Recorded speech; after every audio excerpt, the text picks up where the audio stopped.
अस्सलाम वालेकुम वीवर्स। आज हम बात करेंगे डिफरेंस बिटवीन न्यूरोसिस एंड साइकोसिस। तो आपको बताता चलूँ कि न्यूरोसिस और साइकोसिस दो ब्रॉड टर्म्स हैं, दो कंडीशंस हैं, मेंटली कंडीशंस हैं जो साइकोलॉजिकली न्यूरोटिक डिसऑर्डर्स की वजह से होती है, उसको न्यूरोसिस कहते हैं।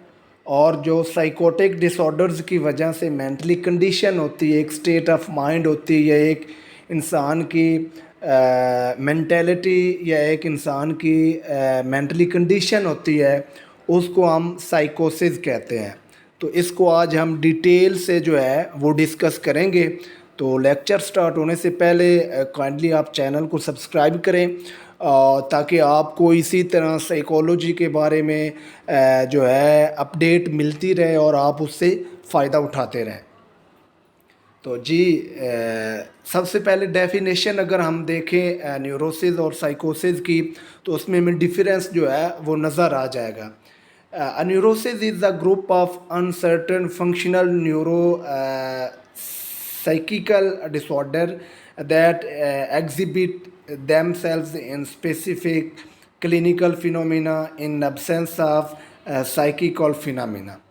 तो न्यूरोसिस जो होती है ये एक ऐसी मेंटली कंडीशन होती है, एक ऐसी साइकिक कंडीशन होती है जो न्यूरोटिक डिसऑर्डर्स की वजह से हो सकता है, जैसे डिप्रेशन है, एंजाइटी है, स्ट्रेस है, ठीक है ना। ये न्यूरोटिक डिसऑर्डर्स होते हैं और उसकी वजह से जो इंसान की एक साइकोलॉजिकली स्टेट या एक कंडीशन होती है उसको हम न्यूरोसिस कहते हैं। और साइकोसिस क्या होता है? साइकोसिस is the critical mental illness. जो न्यूरोसिस है ये एक लाइटली, एक नॉर्मल, एक ये मेंटल इलनेस है। और जो साइकोसिस है ये एक क्रिटिकल मेंटल इलनेस है, occur due to loss of contact with the reality and deep disturbance of the relationship with other people causing social unacceptable। तो साइकोसिस जो कंडीशन है उसमें क्या है, रियलिटी से जो बंदा है वो अनटच हो जाता है, दूसरों के साथ उसके तल्लुकात बिगड़ जाते हैं, उसकी इमोशन जो हैं वो डिस्टर्ब हो जाते हैं। तो ये है साइकोसिस। न्यूरोटिक में ये सब कुछ अवेल होता है, दूसरों के साथ उसके तल्लुकात भी होते हैं, उसकी रिलेशनशिप भी रहती है और सोशल एक्सेप्टेंस भी होती है। लेकिन साइकोसिस में ये चीज़ें जो है ये विड्रॉल होती हैं। आगे जी लैंग्वेज एंड कम्युनिकेशन। जो न्यूरोसिस होती है उसमें लैंग्वेज भी ठीक होती है और उसमें कम्युनिकेशन जो है वो भी ठीक होती है। लेकिन जो साइकोसिस है उसमें क्या होता है, in this the thought and speech process are disorganised and irrational. इसमें हमारी जो स्पीच होती है वो डिसऑर्गेनाइज्ड होती है। कुछ लफ्ज़ हम कोई बोल रहे होते हैं, कुछ कोई उनकी फ्लुएंसी नहीं होती, कोई उनकी तरतीब नहीं होती, ठीक है। और जो थॉट्स होते हैं वो इरेशनल होते हैं, उनका कोई रियलिटी से कोई तल्लक नहीं होता। और जो न्यूरोसिस होता है उसमें क्या होता है, हमारी जो कम्युनिकेशन और थॉट प्रोसेस होता है वो नॉर्मल होता है, वो इतना इफ़ेक्ट नहीं होता। तो आगे क्या, अवेयरनेस। न्यूरोसिस में हमें पूरी अवेयरनेस होती है, हमें अपनी अवेयरनेस होती है, माहौल की अवेयरनेस होती है। और जो साइकोसिस होता है उसमें उस इंसान को कोई no sense of right and wrong और उसको अवेयरनेस अपनी और इन्वायरमेंट की कोई नहीं होती है, और रियलिटी से बिल्कुल जो है वो कंट्राडिक्ट कर रहा होता है। The person with neurosis is aware of personal problem and difficulties। Neurosis में उसको पता होता है कि मुझे क्या मसला है, ठीक है ना, वो अपने मसाइल से अवेयर होता है।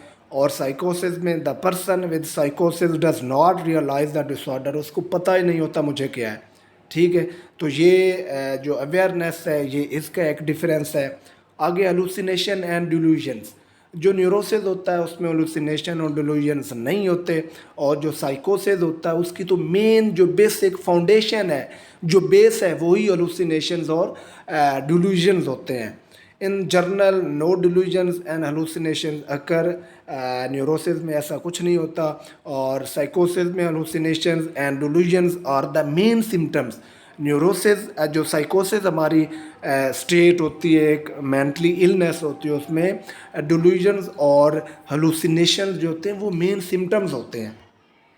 तो अगर हम टाइप्स की बात करें दोनों की, तो इसमें क्या होता है, नाइरोसिस जो न्यूरोसिस स्टेट ऑफ होती है, एक कंडीशन होती है, मेंटली इलनेस होती है, उसमें क्या हो सकता है, neurosis are the neurasthenia, fearful neurosis, hysteria, neurosis of compulsive conditions etc।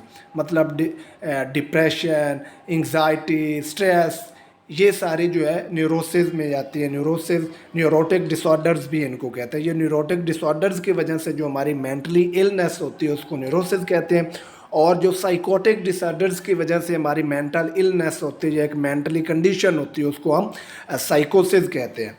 तो साइकोसिस में क्या हो सकता है, द टाइप्स ऑफ साइकोसिस are schizophrenia, bipolar effective disorder, delusions, paranoia, chronic hallucinatory साइकोसिस, पैराफ्रीनिया, एपिलेप्सी, स्नाइल और प्रीस्नाइल डिमेंशिया।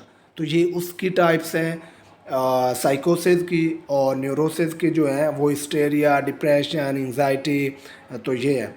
आगे कॉन्टैक्ट विद रियलिटी, तो मैं पहले भी आपको बता चुका हूँ कि न्यूरोसिस में हमें पूरा जो हम रियलिटी से टच होते हैं, in this contact with reality is partial, और जो साइकोसिस होता है उसमें हम रियलिटी से बिल्कुल जो है वो टोटली चेंज्ड होती है, ठीक है, कॉन्ट्राडिक्शन होती है। तो ऑर्गेनिक जो चेंजेस हैं वो न्यूरोसिस में जो होती हैं, in this it is the mental disorder without organic reason. जो न्यूरोसिस स्टेट ऑफ माइंड होती है, या एक मेंटली स्टेट होती है, या एक मेंटली इलनेस होती है, उस वो किसी हमारे फिज़िकली ऑर्गेनिक जो है उसकी कोई कॉज नहीं होती। और जो साइकोसिस होती है वो टोटली किसी हमारे ऑर्गन की डिस्टर्बेंस की वजह से, जो उसके जो है डिस्टर्ब जो हमारा ऑर्गन है कोई भी, उसकी मायल फंक्शनिंग के बाद जो है वो कंडीशन बनती है। It change the anatomical structure and functionalities of the neuro cerebral substances, तो उसकी वजह से ये होती है। और न्यूरोसिस में हमारे जो ऑर्गेनिक है वो नॉर्मल फंक्शनिंग होती है। अब इसमें बिहेवियर जो है वो क्या होता है, न्यूरोसिस में या न्यूरोटिक में जो बिहेवियर होता है वो कैसे होता है, और साइकोसिस में जो हमारी मेंटल इलनेस है एक, उसमें बिहेवियर कैसा होता है। Neurosis mean this the affected individual can handle themselves and or rarely suicidal hospitalization is not necessarily जो न्यूरोसिस स्टेट ऑफ माइंड है या मेंटल इलनेस है उसमें कोई ज़रूरत नहीं होती इतनी हॉस्पिटलाइजेशन की। जो इंसान है वो खुद ही अपनी चीज़ों को हैंडल कर सकता है, अपने मसाइल को। और जो साइकोसिस है उसमें क्या होता है, in this the affected individual can not manage them self, वो अपने आप को खुद मैनेज नहीं कर सकते। They often practice to suicide and need, और वो सुसाइड जो है अटैम्प्ट ले सकते हैं, और उनको हॉस्पिटल की ज़रूरत होती है, और उनको एक स्पेसिफिक स्पेशल केयर की ज़रूरत होती है साइकोसिस में। तो इनका ट्रीटमेंट दोनों का कैसे हो सकता है। जो न्यूरोटिक है, न्यूरोसिस है, उसमें क्या होता है, the treatment consist of moral and social support, medicine can also be prescribed, लोगों की सोशल सपोर्ट से हो सकता है, थेरेपी से हो सकता है, और मेडिसिन से भी हो सकता है ट्रीटमेंट। और जो साइकोसिस इलनेस है, साइकोसिस स्टेट ऑफ माइंड है, मेंटली एक कंडीशन है, उसको कैसे ट्रीट कर सकते हैं। The treatment consist of the anti psychotic medicine, psychological therapy, social support. तो इसमें क्या होता है, एंटी साइकोटिक जो मेडिसिन होती है उनसे हम इनका ट्रीटमेंट कर सकते हैं, सोशल सपोर्ट से कर सकते हैं, और जो है साइकोलॉजिकल जो थेरेपीज़ हैं उनसे कर सकते हैं। तो ये था मेन फ़र्क। दोबारा थोड़ा सा इसको ओवरव्यू आपको देता हूँ कि जो साइकोसिस है और जो न्यूरोटिक है ये ब्रॉड टर्म्स हैं, और ये साइकोलॉजिकल डिसऑर्डर्स की वजह से हमारी मेंटल इलनेस बन जाती है। जो न्यूरोटिक डिसऑर्डर्स होते हैं, डिप्रेशन, एंग्जाइटी, स्ट्रेस, जिसमें हम टोटल अवेयर होते हैं, हमारी इंसाइट डेवलप होती है, हमें सब कुछ पता होता है पेशेंट को कि मेरे साथ क्या मसला है, मैंने क्या करना है, उसकी लैंग्वेज ठीक होती है, उसके थॉट प्रोसेस भी अच्छा होता है, लोगों के साथ कॉन्टैक्ट भी होता है। ये इन डिसऑर्डर्स की वजह से जो एक मेंटल इलनेस हो जाती है या मेंटली स्टेट ऑफ माइंड बन जाती है, उसको हम न्यूरोटिक कहते हैं। और जो साइकोटिक डिसऑर्डर्स की वजह से मेंटल इलनेस होती है, ये एक ब्रॉड टर्म है, जैसा स्किज़ोफ्रेनिया है, मूड अफेक्टिव डिसऑर्डर्स हैं, हेलुसिनेशंस है, डिल्यूजन्स है, उनकी वजह से जो हमारी मेंटल इलनेस होती है उसको हम साइकोसिस कहते हैं। Thank you.